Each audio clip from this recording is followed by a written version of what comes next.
Party అధికారం కోల్పోగానే కొందరు party మారుతున్నారంటూ Ambati చేస్తున్న విమర్శలు ఈ పరిస్థితికి జగనే కారణమంటూ కౌంటర్ ఇచ్చారు ఎమ్మెల్యే గంటా శ్రీనివాసరావు.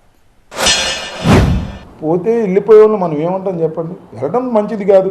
ఎండిన చెట్టే చిగురిస్తుంది, అప్పుడు నీడ వస్తుంది. ఎక్కడ నీడ ఉంటే అక్కడ వాళ్దాం అనుకుంటే ఏం చేయాలి మేము? ఎప్పుడు నీళ్ళలోనే ఉంటామా? కాసేపు ఎండలో ఉండదు కదా, డి విటమిన్ వస్తుంది ఎండలో ఉంటే.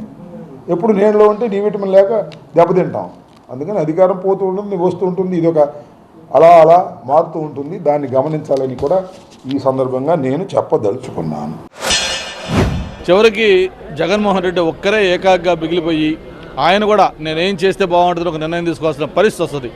దీనికి ప్రధాన కారణం కర్త కర్మ క్రియ అన్నీ కూడా జగన్మోహన్ రెడ్డి. ఎందుకంటే 2019లో ఆయనకు ఒక ల్యాండ్ స్లైడ్ విక్టరీ ఇచ్చారు. 151 సీట్లతోటి బ్రహ్మాండమైన మెజార్టీతో ఆయనకు అధికారం ఇస్తే ఆ 5 ఏళ్ళు ఆయన ఎలా పరిపాలన చేశాడో ఎవరు ప్రజలు మర్చిపోలేకపోతున్నారు.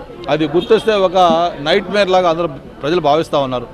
అందుకే అటువంటి తీర్పు మొన్న 11 సీట్లకు ఇవ్వడం జరిగింది.